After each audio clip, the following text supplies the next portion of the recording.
Hello there, members of the community voices. My name is Douglas Onen.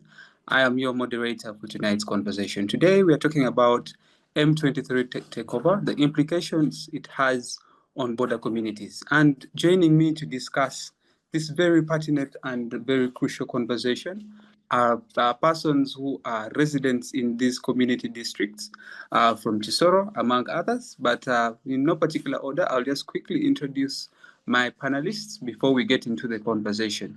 I'll be joined by Julius Nkunda. Julius Nkunda is an editor with Voice of Muhabura. Thank you very much, Julius, for joining us. We'll also be joined by Mr. Bernard. Mr. Bernard is a social worker, an analyst, but also a researcher. We're also joined by Alison Kwizera. Alison is an occupational safety and health specialist. Last but not least, we'll also be joined by the LC5 of Bufumbira East by the names of Abel Bizimana. Thank you very much. So I'll just quickly get to you, Alison, to say hello to the viewers, but also go ahead and, make a more robust introduction of yourself, much as I have done so. Then I'll also get to you, Julius, to do the same. Over to you, Alison. Hello, good morning to our viewers.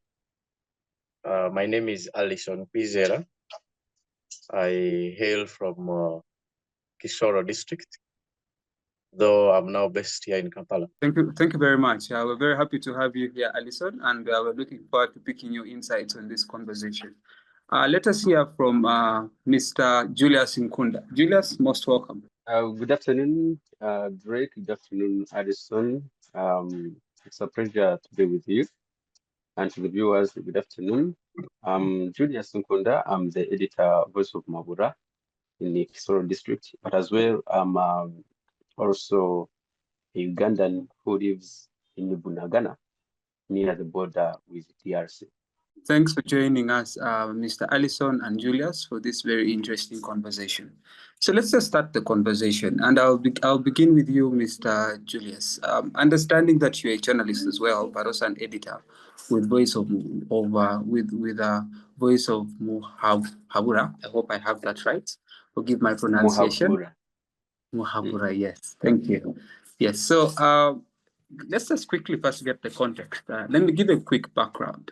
On the 26th, the night of 26th January, dawning to 27th of January, we saw the M23 rebels take over the eastern DRC of Congo, particularly the city or town of Goma. And that sparked an outright, conversations across East Africa and across the globe. That being said, Uganda is one of the countries that borders the Democratic Republic of Congo, and Kisoro, among a few districts, is those districts that are bordering the Democratic Republic of Congo.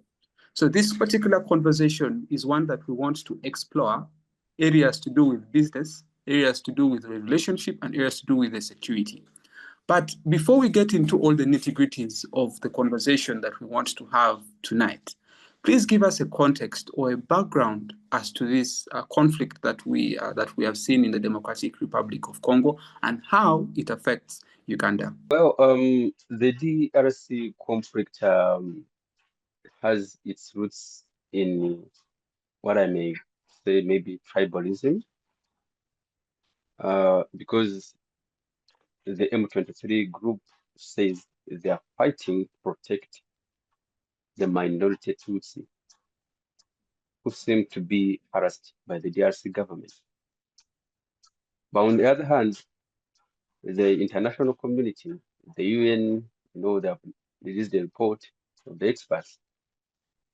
They are accusing Rwanda of supporting them, which some Rwanda claims to be hunting for the FDLR, a genocidal group accused of murdering hundreds of thousands of Rwandans during the 1994 genocide. And after the regime was toppled, they ran to Congo. So the current government of Rwanda says the DRC government is harboring the FDLR, which they call a group of terrorists.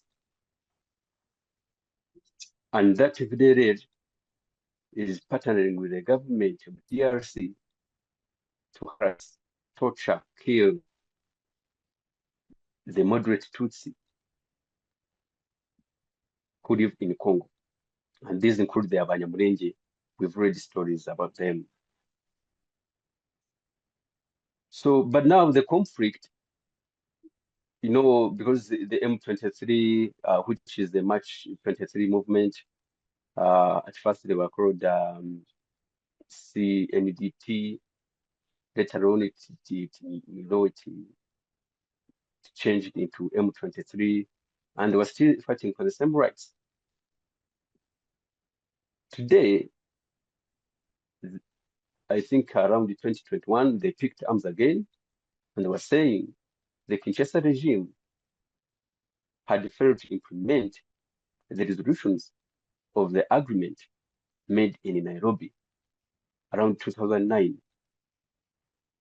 So the leaders of M23 said, you have failed to implement what you agreed upon, but we still go ahead and do the same things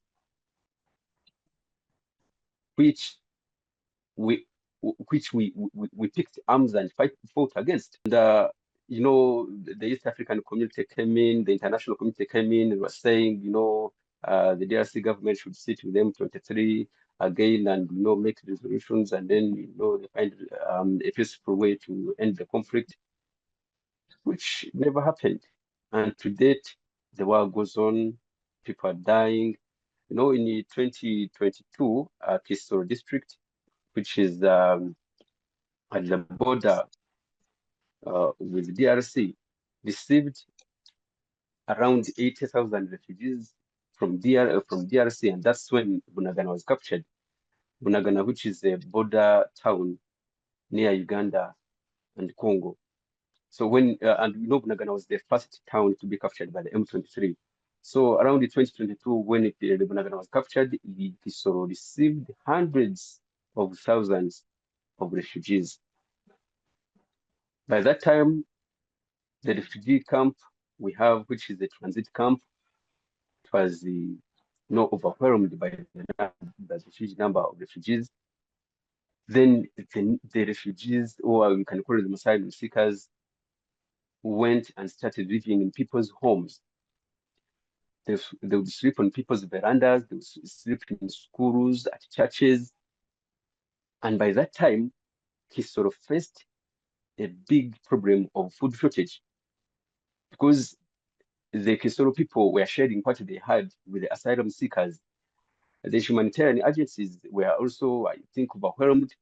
They were trying to, to transport these refugees to refugee camps of Nachivale, Chakanu, and the others. But still, it was too difficult to transport undocumented asylum seekers. So it was a big problem around 2022 when those numbers of asylum seekers came to Kisoro. And actually, even the local government here, the authorities in Kisoro, feared that anything, because you see, these asylum seekers, when they just poured into Uganda, and there were fears, maybe some of them maybe belonged to some other rebel groups and could have come to Uganda with, arms. So those were fears, and some criminals, of course, when people are running away from danger, even the bad people can even come to Uganda. So there were fears that maybe Uganda was receiving the bad elements from Congo, the armed people, and those were negative impacts. So actually, around 2022, there was a problem with food shortage. And anyway, when I leave 2022 behind and come to today, when the M23 captured these parts close to Uganda, there was still in business for some time. But of course, right now the Uganda DRC border is closed, so there are no big trucks crossing from Uganda to Congo or from Congo to Uganda, and that's of course, you know, DRC is one of the biggest trading partners with Uganda, and that speaks volumes. If trucks are not crossing, for trucks to cross from Uganda to Congo, they have to go through China border to enter Rwanda, and then go through Rwanda, then cross Julius, Rubavu, then to Goma. Yes, yes, please. yes. Just allow me cut you there. We shall get to the point of discussing the economic and trade impact. But you've just given us a very wonderful overview as to regards to the leading up to this particular conflict that we saw, which, of course, as you rightly put it, there has been a little bit of the international community says one thing, President Kagame says another thing, the president of Kenya says something, but one thing that we have understood that this conflict has given us a very different perspective. But our interest today, as we have rightly, is on the people of Chisoro. You have hinted on humanitarian impact. You have hinted on the economic and trade impact, which we shall delve deeper into this conversation. But allow me at this particular point, bring in Alison. Alison, when we listen to the submissions of Julius, particularly on issues to do to this conflict and how it has a spillover effect, I am interested in the question relating to security and governance, which focuses on the areas that what security measures has Uganda put in place to prevent the conflict from spilling over to neighboring districts like Chisoro.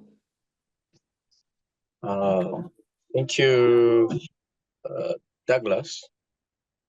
But before I switch to that, I wanted to first add on what Julius had given us. This conflict has not started yesterday. It goes back to the colonial times. So someone will ask himself or herself, how did these Banyamulenge reach Congo? How did they become to fight for their Congolese citizenship, their rights? So it started way back during colonial times. That was around from 1908 to around 1960s. That is during the Belgian rule. Yeah, these people would be brought in as laborers to work on farms and even other things. But then they reached a time and they settled there. Then other people, just like these neighboring districts, you find cultures, languages, people cross border. So these people were also captured during the demarcation of the borders. So that is one of the points, one of the factors that is showing us how these people came to settle in these places. So after post-independence, that is around 1960s, during Mobutu's rule, Mobutu came up and started revoking their citizenships. They started refusing them to get jobs, accusing them not to be Congolese. So all these, they came on annoying these people, and then they started saying, no, we are Congolese. We cannot be called Rwandese. That's when they come in, they want to get their rights. They want to be included in the national army. So all these bring us to the crisis that is there right now. Because even when they signed the treaty, that is 209, the government of Kinshasa reached a time and they dishonored what they had agreed in the treaty. So it again brought them back fighting for what they had requested that the government had not honored. So Onen, kindly repeat for me the question you wanted me to tackle. The question that I'm forwarding to you is regards to what measures has the government of Uganda, particularly the UPDF, taken to prevent the spillover effects of the conflict in Uganda. This is from the background that you and Julius have given. Very good historical context to this conflict. So what has the government done to prevent a spillover effect to the neighboring districts? Thank you.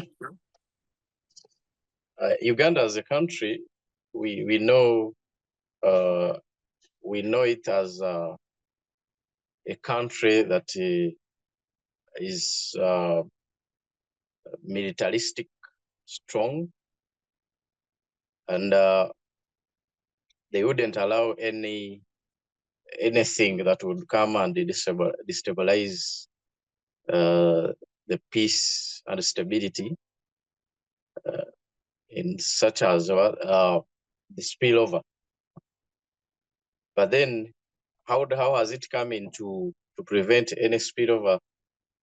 We have seen the government doing what we call strengthening the border points by deploying more security operatives to make sure that there is no one who enters unchecked, or when the security system doesn't know. There is also, because we have seen it after the resurgence, the UPDF had to deploy at all the borders of Rwanda, also near Bunagana, or even other porous borders. The UPDF has deployed its operatives. Then we have also seen Uganda cooperating with the East African Community Regional Force to ensure that at least they contain or they engage them in terms of peace agreement or a ceasefire agreement. It has also increased what we call intelligence, surveillance, and sharing, and this is through the GSOs, the DSOs, and even other intelligence organizations in the security system, such as ISO, the ESO. So they're all working closely together to ensure that there is no rebel movements crossing to the Ugandan territory, and to ensure that there is no arms smuggling into this country. We have also seen security measures in place to ensure that all borders are in control, especially on our side. And then also we have what they call refugee screening, where they ensure that refugees entering the Uganda are all screened. Those who have identifications, those who don't have, are also taken through other measures to ensure that these M23 rebels do not infiltrate them as they enter, in terms of maybe saying they're asylum seekers. Thank you very much, Alison, for that very robust submission as regards to what the government and UPDF are doing in regards to prevent the conflict from spilling over. Very succinct submission you make right there. At this point, I just want to bring back my brother, Julius, in regards to still on the same subject. But I just want us now to discuss still on security and governance. But I have just quite two similar questions to you. The first one is, how does the M23's presence affect the stability of Uganda's border districts? But then two, what are the long-term security risks of continued instability in the Eastern Democratic Republic of the Congo? Julius, over to you. Thank you, Onen. So I think the presence of M23, well, they are in DRC. It's a foreign land, but the presence there because it's not an British government, so there is a risk of proliferation of arms. Like I said in my first submission, because now whatever it is, it's a rebel outfit. So these are labels, and since it's not an established government, we are worried as Ugandans, how are we going to deal with a rebel outfit? Much as Ugandans right now are crossing and going there to maybe to buy a few things or sell a few things, but of course the volume or the number of people going there crossing the border is not as what it was when there was an established government. And when we talk about a few of these have been arrested in Uganda with arms, and of course, much as we have not had much of armed crimes in Uganda of recent, particularly here in Kisoro, but previously we have had those incidents where some people alleged to have got arms from DRC were wreaking havoc here in Uganda. And of course, that's the result. Then another issue would be maybe because it is of the political instability, there's no stability, so they're fighting, there's conflict. Some Ugandans have Congo, because first of all, Uganda is one of the best populated districts in the country, and there's been a problem of stretched land. So some Ugandans have been crossing over to and would lend then start cultivating. So Ugandans would go to harvest crops. They either sell corn, come back with money, or carry their harvest, bring it to Uganda, feed it or pray money. Yeah, so I was talking about how Ugandans go to cultivate in DRC, they rent land and then they can harvest and bring back home what they have harvested. They can trade, they can sell, or they can eat on it. They can eat it. But you see that has reduced since the conflict began. And of course, Uganda has been accused of supporting M23 together with Rwanda. So that also poses a risk on what relationship is going to be between Ugandans and Congolese in these border districts, because we don't know what is going to happen tomorrow, and now we only hope for the best, but we don't know what will happen in the near future. Because Ugandans have been accusing, and according to the tweets we've been seeing from the past sign, we don't know what to believe, we don't know what not to believe. So that somehow has an impact on the relations between Ugandans and the Congolese. Back to you, Onen. Looks like we have lost Julius there. Alison, just from the submissions of my brother Julius, I'm interested in an area of very key focus, which is regarding the humanitarian impact. And the question to you is, how has the refugee influx from the Eastern DRC affected Uganda's border communities? Alison, over to you. Thank you, Onen.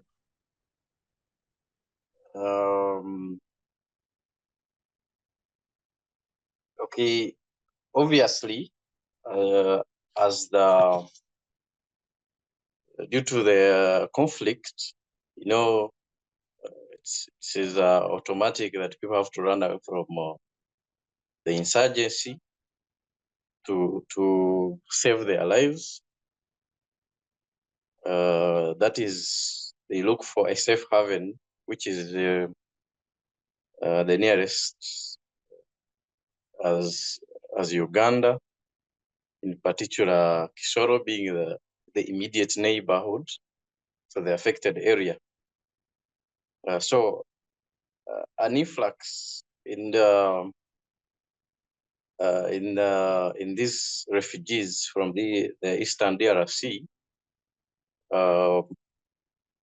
as more people come in, we look at pressure. They tend to pose a lot of pressure on the locally available resources, such as water, the food, the health care. Some of them come in when they are already injured. Then they find the health systems cannot even accommodate the numbers. As they again settle in here, we look at now these refugees. There's that policy that they have to again get some basic education before they go back. So you see there's a lot of pressure on the resources already, which are not enough here in Uganda. Two, there's a tendency of health and sanitation concerns, because now these people are housed at, after screening, they're housed at the Nyakawandi Refugee Transit Center. Obviously, in the first days, you cannot expect them to construct maybe toilets, maybe the water is not there. So you find there's a problem of sanitation in areas where they are being housed. You find people of the same family are sleeping in the same tent.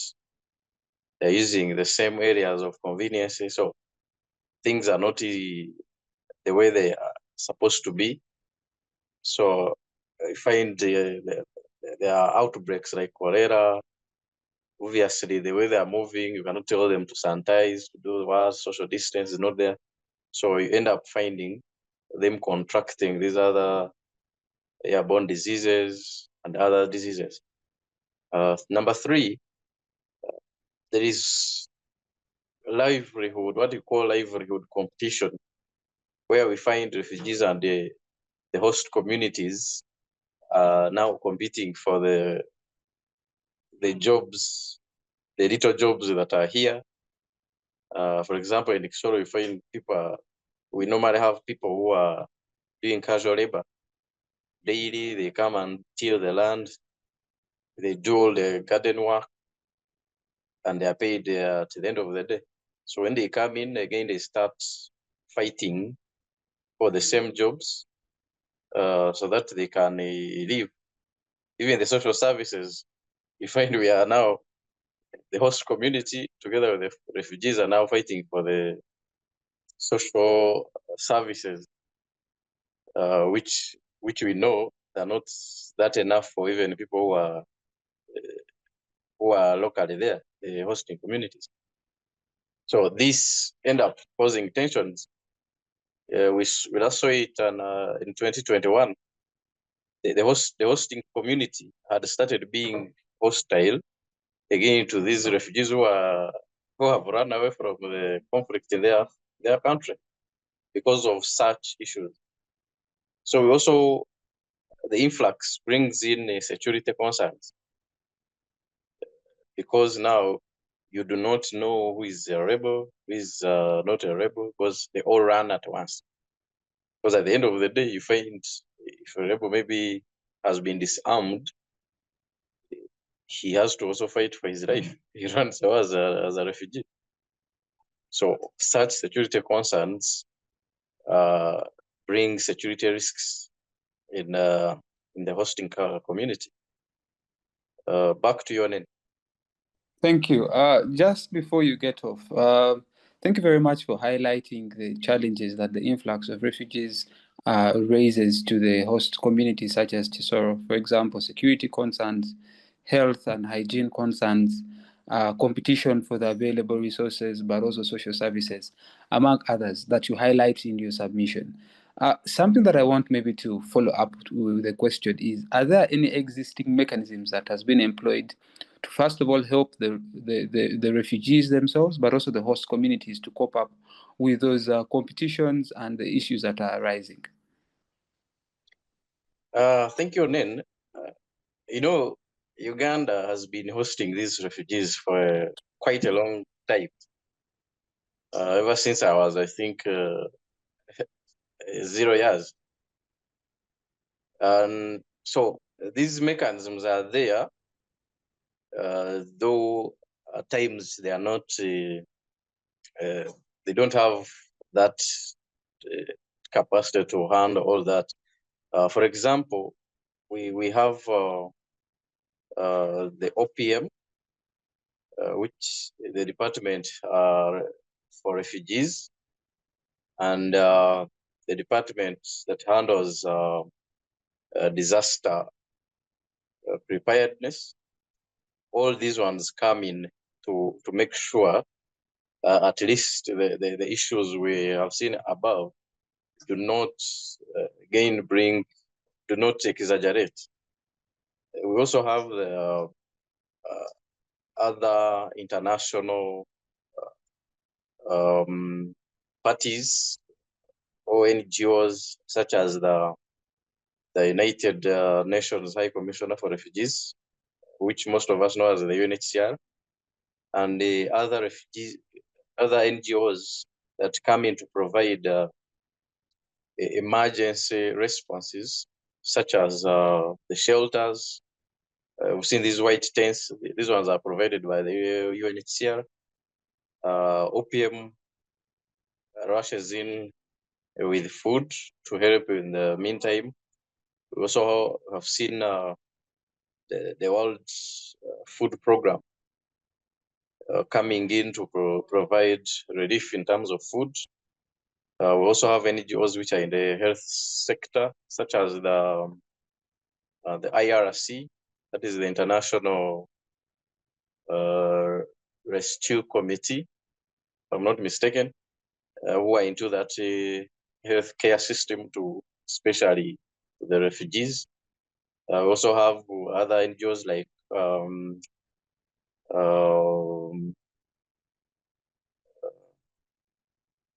Window International, which is into education for refugees. We have many more others that are in here to help in supporting these refugees once they land on Ugandan soil. Then there's also a mechanism of settlement where, especially this is provided by OPM, the government of Uganda. Each family hold that enters Uganda is headed by any person who is above 18, provided he has come with a family hold. So each head is allocated a plot of land basing on how the size of the family is. So this has allowed them to do the little farming as they survive also on this aid that comes in. And then also on the settlement basis, there is where they have the refugees are allowed to integrate into the host communities after some time of being verified. For example, women Alison, yes, please. Just allow me to cut you short there on the point of integration of refugees into the community. And I just want to, at this point in time, to bring in a human rights activist by the names of Priscilla Amuge, who has joined us on this conversation. Priscilla, We are discussing the M23 takeover and the implication it has on border communities. My brother Alison was just expounding on the point of the integration of refugees into these host communities.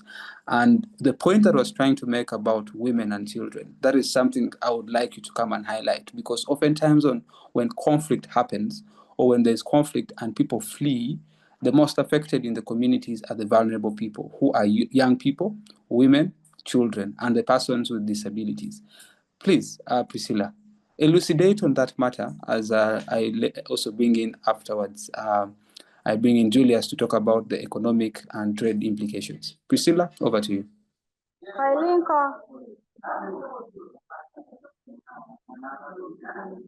Okay, thank you so much, Denise, for the opportunity. I'm finding my noisy place, trying to look for some. I don't know if I'm audible enough.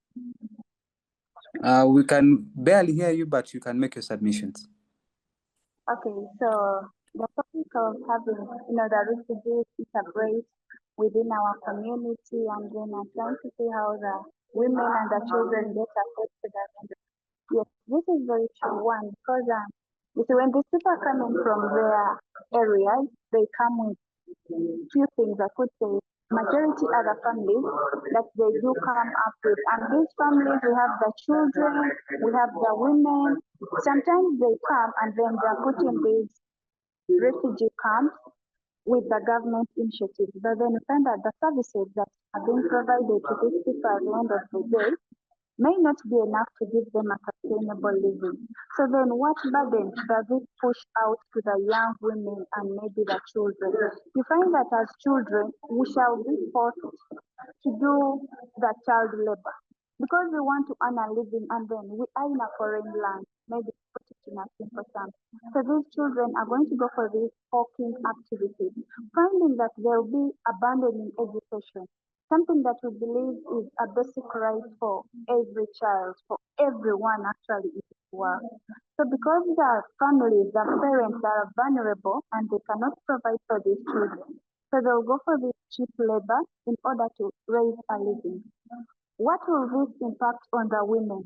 Now these women, because they have no option, others will decide to go for devious activities like prostitution. Because you don't have a qualification, you don't have a paper, so they'll be forced to go for prostitution. Why? Because they want to bring food on table at the end of the day. They don't want these children to starve. Even if we come out and then we say that, government is trying to come in with initiatives to see that we help these refugees at the border districts to get a living, you find that they are not sufficient enough. Out of 100%, maybe 30% of these people might be catered for. So where are we leaving the 70%? These people become vulnerable. Why? Because even in these services, maybe other initiatives that government has brought in, maybe to boost them economically, you find that because of the corruption that exists within us, these services may not even reach to these vulnerable people that we are trying to fight for.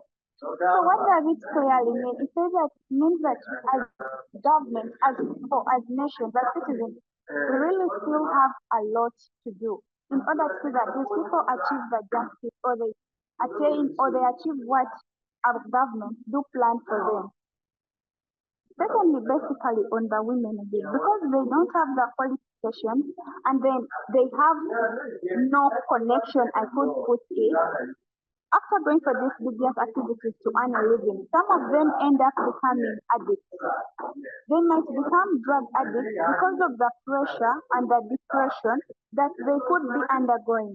Why? Because children need to eat, children need to go to school, children need to put on, but the means are limited. So what happens to these parents? They get stressed, their mental health becomes distorted. So in order to run away from the pressure that they are experiencing, they decide to scramble themselves into drugs, into alcoholism, to see that maybe they kind of try to forget their problems, which in the long run actually affects them so much. And we realize that as governments of different countries, we are really failing to help these people. Yes, great. I'd like to submit. Thank you very much, Priscilla. Those have been very wonderful submissions as regards to women and children.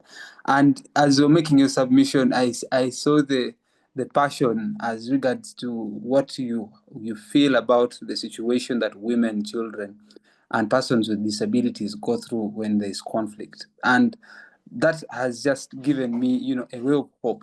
But let me first bring in Julius. Julius, when you listen to the submissions of Alison, you listen to the submissions of Priscilla as regards to the humanitarian impact, economics and trade suffer tremendously, and I know communities in Chisoro, among other border districts, have been affected.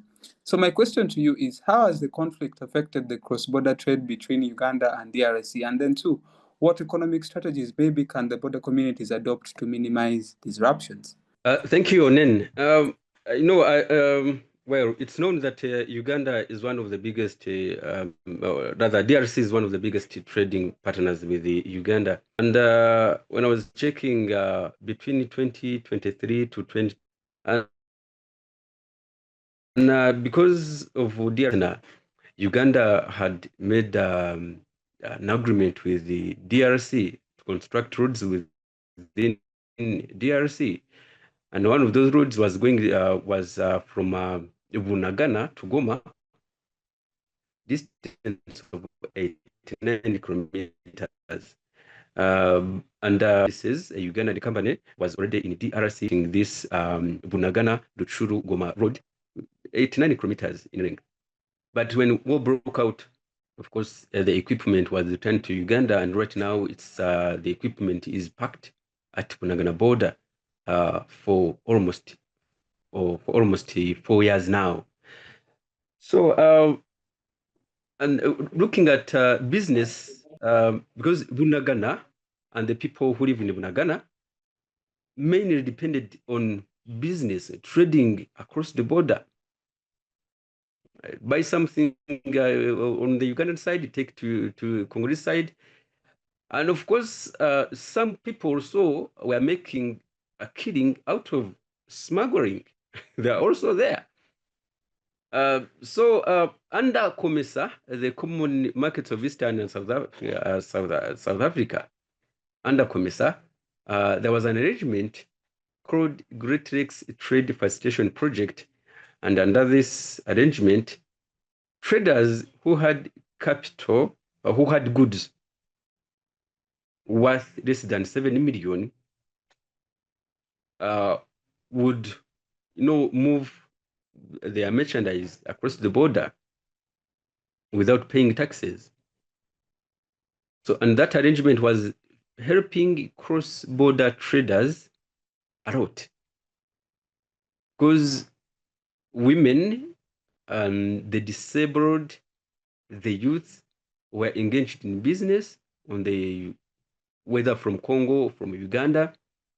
And actually, COMESA was funding projects to put some facilities on the Ugandan side and the Congolese side to ease this trade, because the Bunagana border was going to be upgraded to a one-stop border. And you see, this conflict is one of the things that has halted this project from ongoing. So what was Uganda selling to DRC, and what was the DRC selling to Uganda? Uganda was selling mainly finished products. These are no factory products, which include the soap, meat, drinks, utensils. While Ugandans were going to buy things like fruits, sorghum, maize, beans, and the like. So trade was really flourishing between the two sides. You see, when war broke out, my colleague Alison talked about a few facilities which were in place to support the refugees. But I would like to also add this, that when there was an influx of DRC refugees into Uganda, Kisoro, the health sector was one of the sectors which was Julius, we are struggling to hear you. Because the district hospitals, there are no drugs and even an issue of sanitation. Hello, yeah, you get me? Yeah, we can get you now, but your network is slightly breaking, but we can get you now. Okay, fine. So I was saying, when we had that influx, we had issues within the health sector because the district hospital, Kisoro Hospital, was overwhelmed because, of course, the refugees fall sick like Ugandans. So the asylum seekers, frequent to the hospitals, just like the Ugandans. And the hospital ran out of supplies. There were no medicines and all other supplies used at the hospital ran out. There was an issue of sanitation and hygiene because the number of refugees was too much to even fit in the transit camp at Nyakabande. So some of these refugees were staying in people's homes, at schools, churches, and even in open spaces like in the beaches, under the trees. And now they were nowhere to be seen, so they would go and and do hours. They are risk. Talking about the economic impact. The economic impact has been felt. We had many traders at Bunagana border in Kisoro district who have run out of business as of today. Because there are those who used to work with the people who backed the DRC government. So those ones have completely run out of business. They're also through Bunagana border, and when M23 first captured the Bunagana border, so by the time it meant that there was no connection from Bunagana to Goma.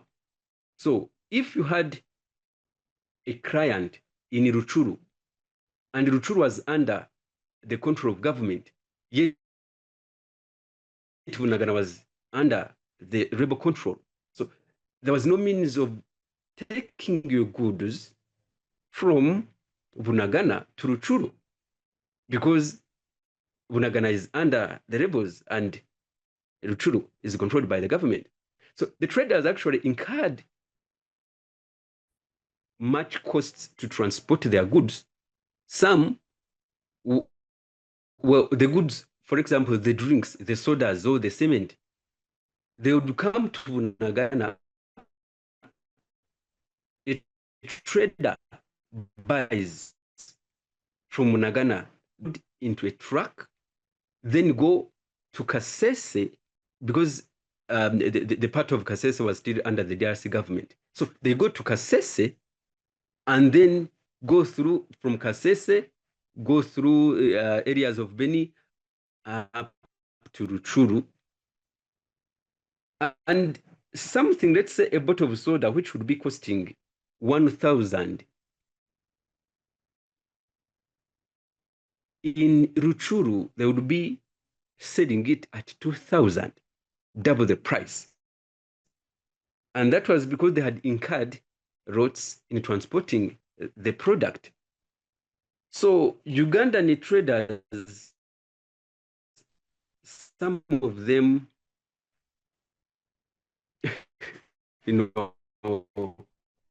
ended up throwing in a towel. Yeah, I totally understand. Some Ugandan traders found themselves support them stay afloat in business. Yes, Julius. Yeah, I just want to cut you there on the issue of right now we just have people who are just floating on business and bring in also a different perspective from Kasese.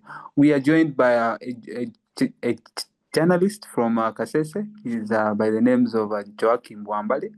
Julius, thank you very much for that perspective that is happening in Tisoro and how business and economics has been affected there.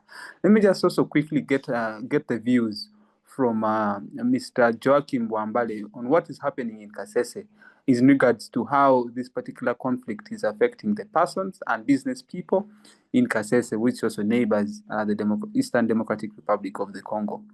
Joakim, over to you. First and foremost, I want to apologize for coming late. That is one. Then two, thank you so much for welcoming me. About the topical discussion and about how it has affected us business-wise. You know, we people from the border, we benefit we benefit much from Congo as far as business is concerned. Now, instances like these ones, when they happen, we lose too much business. The border sometimes it is a bit closed, and therefore we cannot transact business from the other side of the area because of insecurity. Security becomes too much tight here, and we lose people. We lose people. People have lost lives. Businesses have gone, and it affects the revenue. It affects us, the households which are around the exact area, especially here Bwera Customs, where we are just a few meters to Congo. Just like my brother said, Mr. Julius Nkunda, voice of Muhabura, said, most of those rebels pass via Congo, and they penetrate from Lubiriha here at the border of Uganda and Congo. So we wake up in the morning and we find you have refugees in your verandas, and you will not know how they came in, just because we are so close to Congo, and M23 disturbs from the other side of the Congo, Eastern Congo, the Kivu province. They pass via Beni, and they end up penetrating from Lubiriha here. And business-wise, completely, as I talk now, we are down completely. We are down because security is very tight here now. Uganda is now trying to put security measures and banning people from crossing from the other side to this side. Meanwhile, crossing from this side to the other side.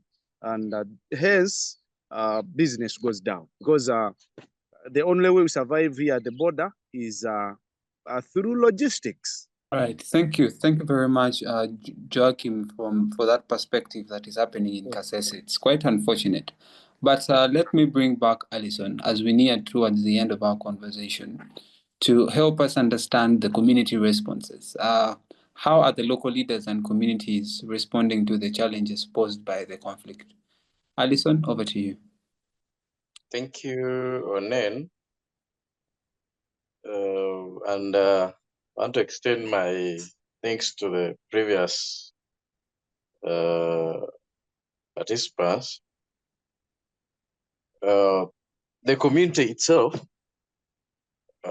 has done a lot in responding to these challenges in such a way that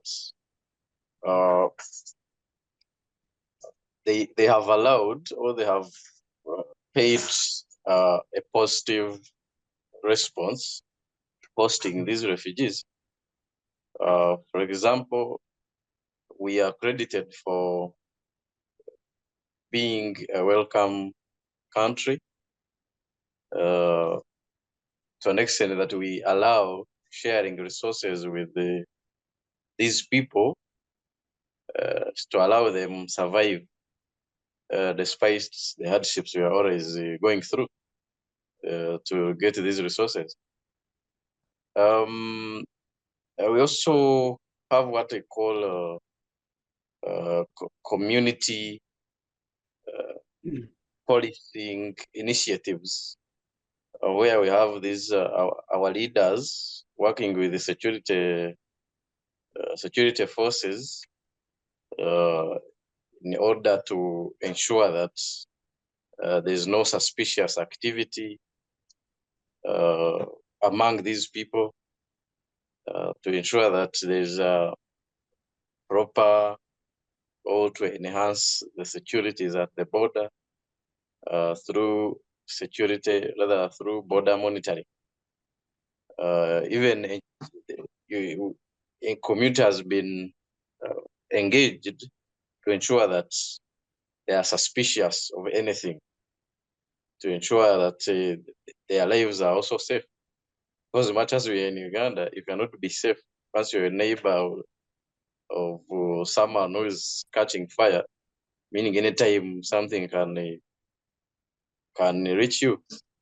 So there's also peace dialogues where we find leaders such as religious leaders, also have cultural leaders who have come in to facilitate, to engage host communities and the refugees on how to live in harmony. Thank you very much, Alison, for that very succinct submission as well. Let me just now, towards the end of the show, I would like to start with the lady who joined us, the human rights activist, Priscilla Amuge. Your word of advice and maybe what the community, the neighboring community to DRC can do to stay vigilant, but also to keep aware in this very tough time. Okay, thank you so much, Onen, for the opportunity. Now, one thing that we need to understand is that helping a neighbor is actually not bad, because today it's them, tomorrow it could be us, the Ugandans. But one thing I would employ the community of Kasese, the people of Budi Bujo, especially those at the border of Congo, is that we should be welcoming. But again, not too soft that you welcome each and every one that comes across. It would be better if they get these people that need our help and report to the nearest, maybe police station or local authority that can actually be able to acknowledge that maybe in such and such a time, we're able to receive a number of people like this or this category of people, and at the moment we are trying to resettle them in such and such a place, because it helps in security concerns, because when this report is given, the authority follows up and the security forces are also to be acknowledged. I mean, they're able to acknowledge that, oh, maybe in Kasese, in such and such a village, we received a number of these people. And then secondly, to the government is also that they tighten the security borders, because we don't know which kind of people we are dealing with. Whenever war breaks out, there's a lot of psychological torture that these victims of the war-torn areas come with. And therefore, counseling and guidance should already be in place. A team should be prepared to welcome these people, to remove them from the other atmosphere of, noise, instability, bullets, and then make them to feel at home, feel safe, so that they can also be able to engage with the community that has tried to welcome in them. Then the other last thing that we know, when we welcome new people into our area, we have issues with strained budgets or resources, like things tend to increase in prices, people tend to be displaced at some moments, and they feel out of place. So I would also implore government to always have a ready plan that as a country, if we are continuing to host refugees and welcome them because of the good heart that we have, a prior plan or a work plan should always be ready for these things, so that when we welcome these individuals into our country, we don't feel displaced, we don't again feel, being neglected, because attention is all carried out to the basic needs of these refugees, and maybe we, the owners of the country, are being ignored at the end of the day.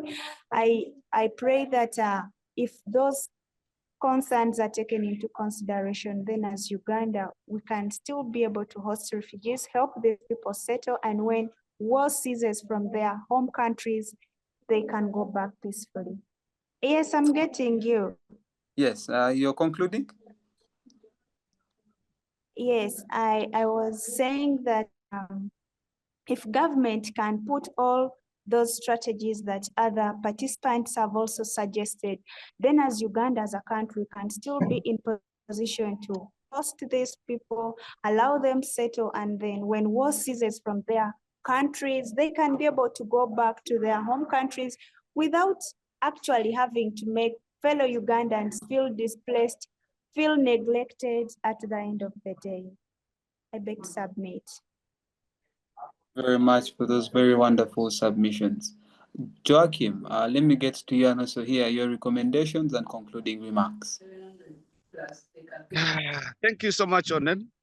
And my conclusion, my remarks, me, I will supplement what my colleagues have said, especially Onen, especially Priscilla and Alison. Uganda is well known to be soft-hearted as far as welcoming refugees is concerned. I will still, or we are still doing it here at the border. We are still welcoming those people into our country. You know, the most interesting part of it here at the border, we almost share the same language here. Border customs and the other side of Congo, especially the North Kivu and Lubiriha here, we share almost the same language. So we are continuing to welcome them, though we are so vigilant. We are so vigilant as far as security is concerned. If you remember very well, we last had issues. Our school here was attacked by rebels, and guess what? These people were passing here. We are passing here. We are crossing from the border here. So they entered the country, Uganda. They had to slaughter our children here at school. So it is the same. It taught us a lesson that even when we are welcoming refugees from the other side of the area, we need to be vigilant. We need to be security conscious. We need to report to our authorities. Meanwhile, security here at the border is tightened. At least I can assure you, we are trying to tighten our security here as far as the internal conflicts is happening in the other side of the area. We of course will be expecting people to be around, and then the cost of living of course will be high because people will be coming, and the resources are very few. And this, I supplement Priscilla's issue of the Ministry of Disaster Preparedness. They should look much deeper into this because they know well Uganda is a country that welcomes refugees. We are so soft. They should package their ministry fully so that these people should be catered for when they come. When they find themselves in the country. Otherwise, that is my submission. Over to you, Onen. Onen, I hope you can get me. Yes, I can get run you. out of. Oh, okay. Thank you. I appreciated the previous participants for their contributions. But as we wind up this discussion, when the DRC when the DRC refugees came in large numbers around 2021, and the district authorities were overwhelmed. Well, they formed what was called the District Disaster Management Committee, DDMC, and the committee is to help address such challenges. For example, like if there's an influx of refugees, how do they get sanitation facilities? How do they access water? How do they access medicine?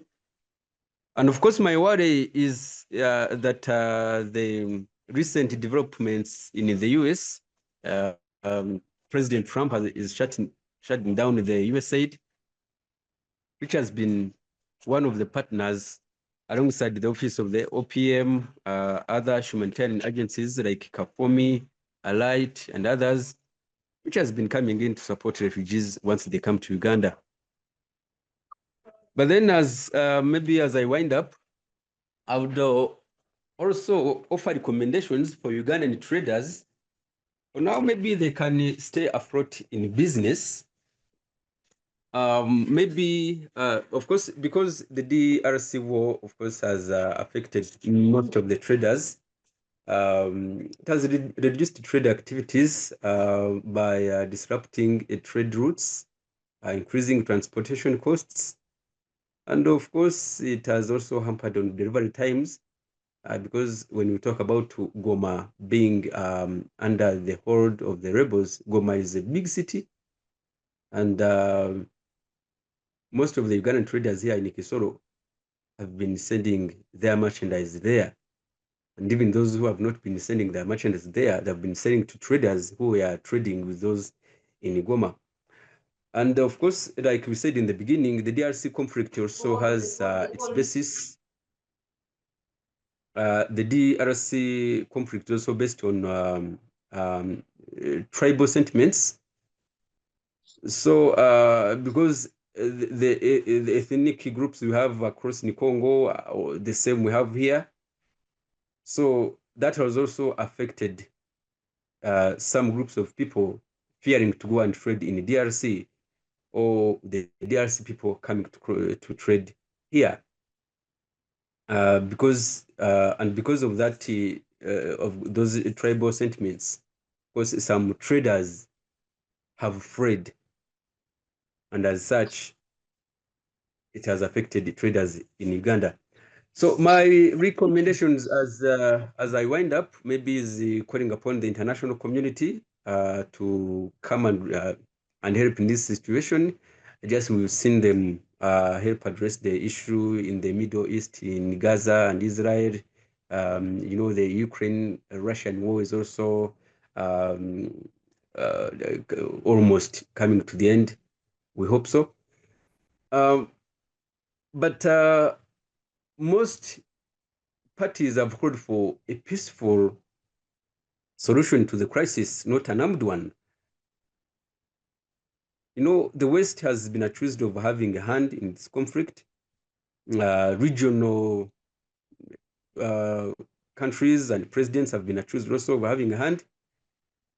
But we've also witnessed that the conflict has had an impact on the region as well.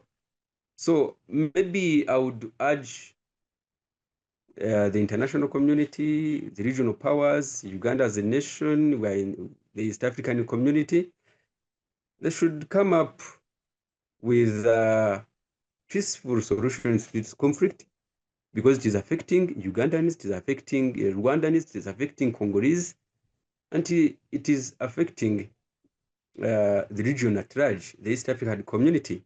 So maybe the East African community should sit, have audience with the SADC, which has been, supporting the DRC government to against the rebels, and then never know, maybe a solution can be good for this conflict. Thank you, Onen.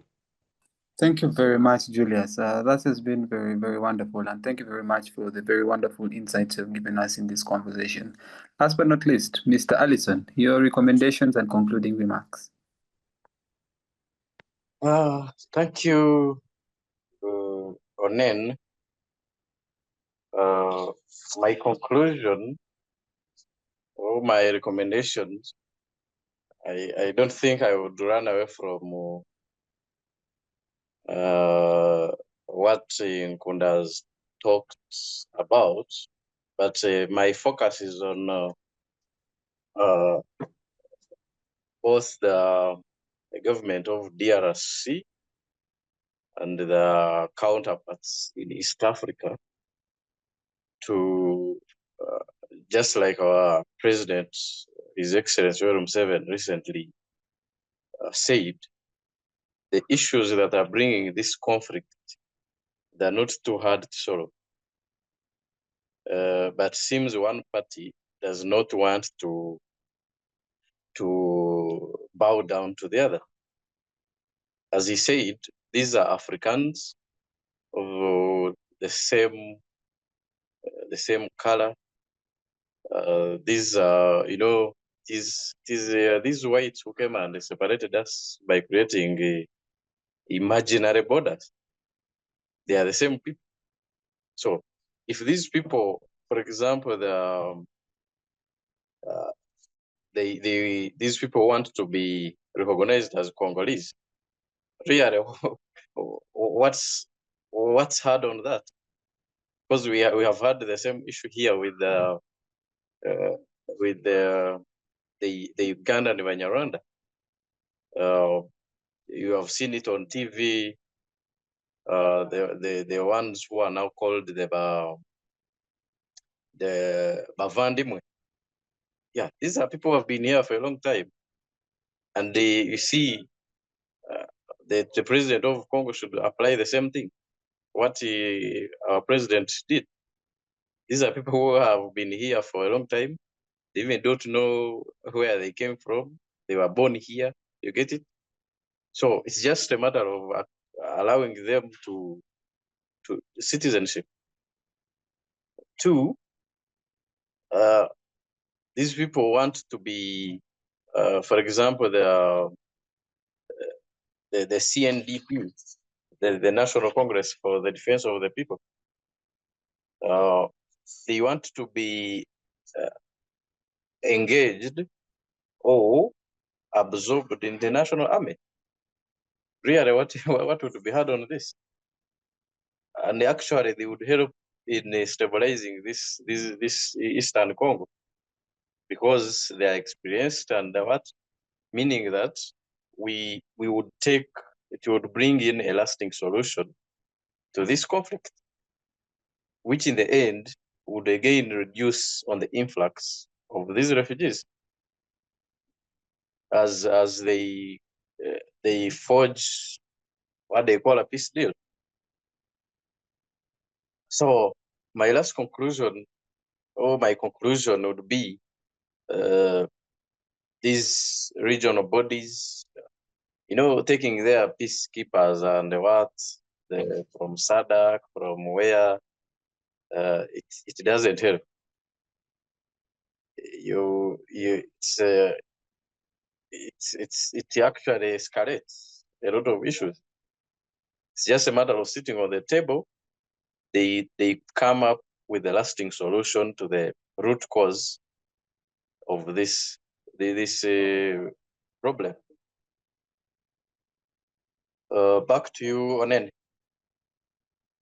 Thank you very much for the call you've made to the regional bodies to to first of all. Onen, I don't know if you let me say something for like Please. 1 minute. Please do.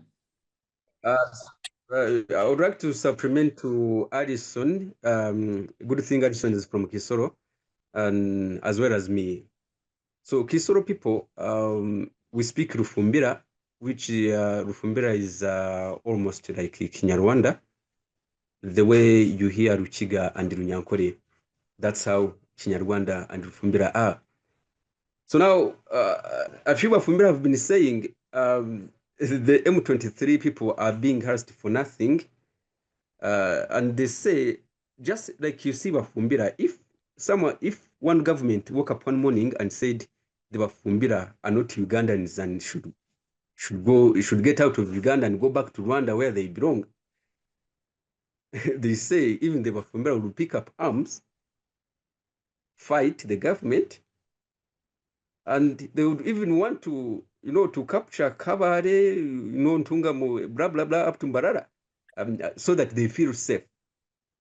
So I think that's an allusion to what is happening in the DRC, because the government has refused to listen to this group of people who claim are DRC citizens, and some of them have been part of the DRC army.